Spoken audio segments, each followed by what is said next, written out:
When I was first introduced to do something like this, maybe 500 people, 1,000 people, I literally would come in the room, and as gifted and as talented as I was, even though I belonged and I had everything I needed to do, I would walk in the room and feel like I don't belong in this room. I remember, same gift, the videos had already been out, my numbers were great, and I would come in rooms and go, or like that room, like I go to a high school, like boom, I go to a youth detention center, boom, I go to a prison, boom.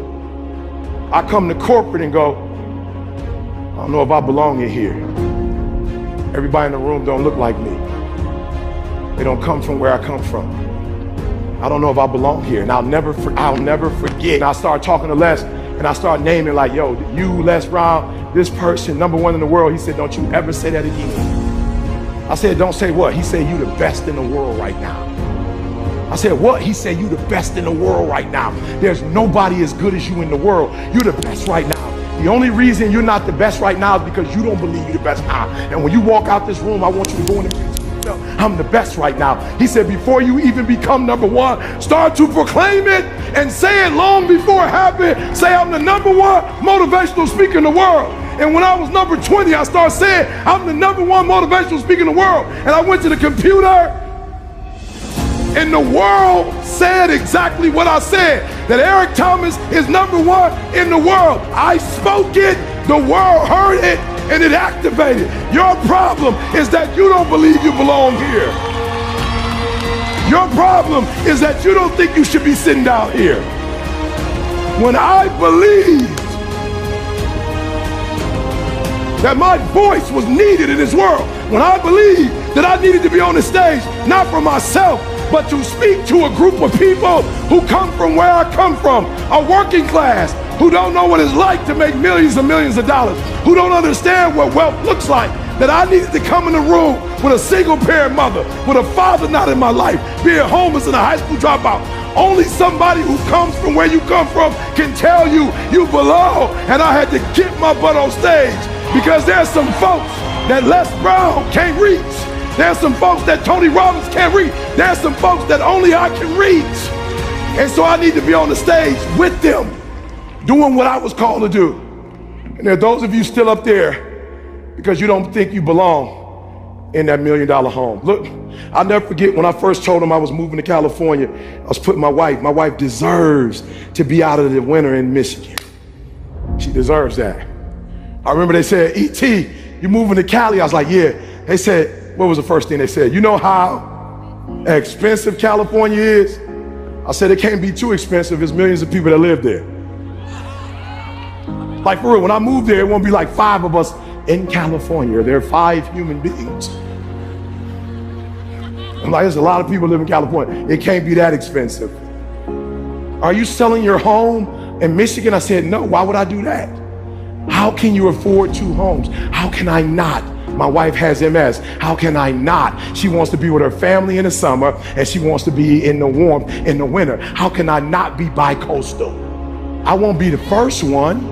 As a matter of fact, there's some people who own 3 and 4 homes. So we got one there, and now I'm looking at the French Riviera as my next spot. We talked about the French Riviera, baby.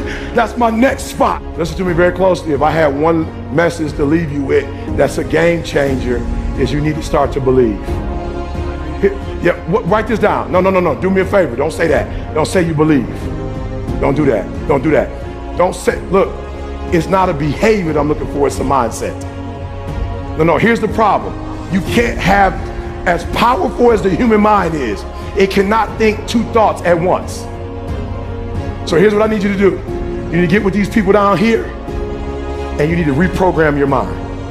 All right, let me tell you why I'm saying that. So I got a friend of mine, like he sees how I treat my wife, right? So like I was homeless, high school dropout. So anything, like if Didi thinks it, I'm gonna get it for her. I cook, I clean, like we are a partnership. Like we do everything together. And so my boy watched the response I was getting from my wife as I washed clothes, as I cook, as I iron.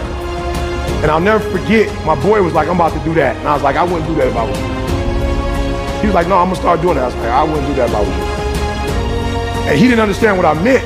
But what I meant by it is You're going to do it, but you're not going to be able to do it consistently because you're mimicking my behavior, not my thought process. See, you're going to stop ironing clothes because somewhere in your mind you think your wife is subservient. See, somewhere in your mind you think your wife was born to take care of your needs. I'm not saying there's nothing wrong with that. I'm just telling you, you can't do what I do with that mindset. Like, you can't believe, because so now you're going to start ironing clothes, and the people in your culture are going to say, what are you ironing clothes for? That's a woman's job. See, I don't have a problem when people tell me. I'll never forget, I was on the floor in an apartment we had, and I was mopping the floor on my knees, and my boy came in and was like, what are you doing? I was like, I'm mopping the floor. You ain't never seen nobody wipe the floor. He was like, not on your hands and knees. I was like, yeah, my wife is a neat freak, so I got to get on my hands and whatever. He was like, yo, bro, you whipped. I was like, you ain't know that? What, you trying to embarrass me? You just found out I was whipped, bro? He was like, yeah, you whipped. I was like, I see that as a compliment. Whipped. Bruh, when I was homeless and living in abandoned buildings, my girl would sneak me into her crib. When I didn't have a job, she would give me her allowance at 15. When I went to college, she was the one that said, go get your GED and follow me to college or I'm breaking up with you. When I started my speaking career, she was the one that got her job first as a nurse, and we had health insurance, and the first house we bought, my credit was so messed up, she couldn't even take my last name. She bought the first house with her credit. What do you mean about, yeah, I'm whipped and loving it. I'm about to buy me a shirt that said whipped. So you ain't even gotta ask me. Are you hearing what I'm saying? I worship the ground she walks on because she been there for me since day one. So you can't mimic what I'm doing if you don't think like I think. I look at my wife as a queen. You look at your wife as your servant. There's nothing wrong with that. There's nothing wrong if you guys have those roles. There's nothing wrong with that. I understand that. I've been with my wife my whole life. All of my success. I can't even divorce her because I don't know what's mine and what's hers. Like, I never accomplished anything on my own. You're not hearing what I'm saying. So there are those of you who want to mimic their behavior. It's not their behavior you need. It's their mindset that you need. It's the way they think is what you need. And when you begin to think the way, let me say this to you, and this is gonna be weird for my working class people. I actually worked harder when I worked. I know I got a GED. I'm so simple, you like, it go right over your head. I'm gonna say it to you one more time. What I make in an hour now presentation, I actually worked harder when I was working. And some of y'all, you have been in the working class your whole life. You missed what I just said.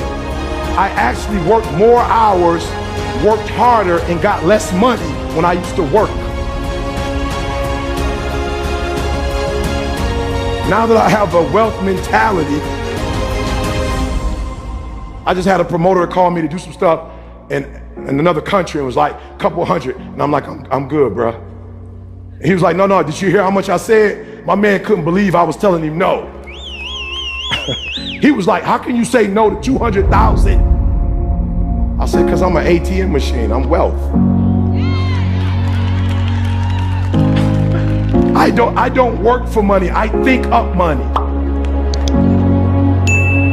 Okay, I'm gonna say it one more time. I don't work for money, I think of ideas and make money.